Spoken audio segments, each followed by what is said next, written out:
मोरा जिंदगी में बाहर हो गई। एगो लड़की से प्यार हो गई, एगो लड़की से प्यार हो गई, मोरा जिंदगी में बाहर हो गई। एगो लड़की से प्यार हो गई। आँखिए से आँखिए नैना चार हो गई है। आँखिए से आँखिए नैना चार हो गई। एगो लड़की से प्यार हो गई, एगो लड़की से प्यार हो गई, मोरा जिंदगी में बाहर हो गई। एगो लड़की से प्यार हो गई।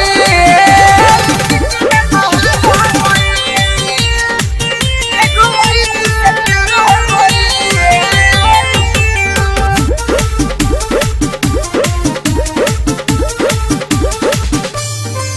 भले रिक्स बा, भले रिक्स बा, बाकी मिलब अब फिक्स बा। जे आई बीच में मोरा खीस में, बिना टिकट के जाई अंतरिक्ष में। भले रिक्स बा, भले रिक्स बा, बाकी मामला मोरा फिक्स बा। जे आई बीच में हमारा खीस में, बिना टिकट के जाई अंतरिक्ष में।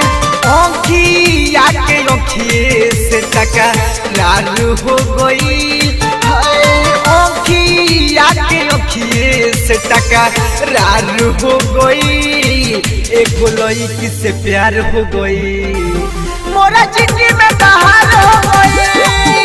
एगो लड़की से प्यार हो गई, मोरा जिंदगी में बाहर हो गई।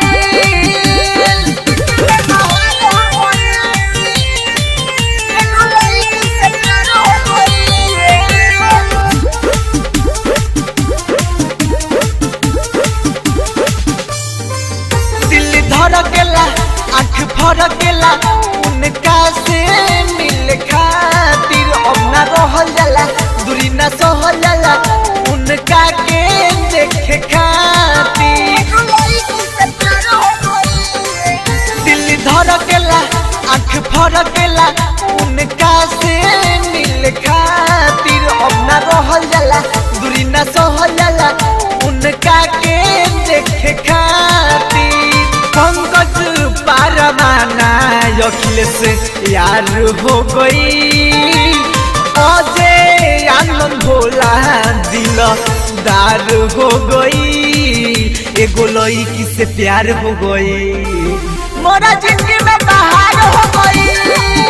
एगो लड़की से प्यार हो गई, मोरा जिंदगी में बाहर हो गई। आँखिए से आँखिए नैना चार हो गई है। आँखिए से आँखिए नैना चार हो गई। एगो लड़की से प्यार हो गई, एगो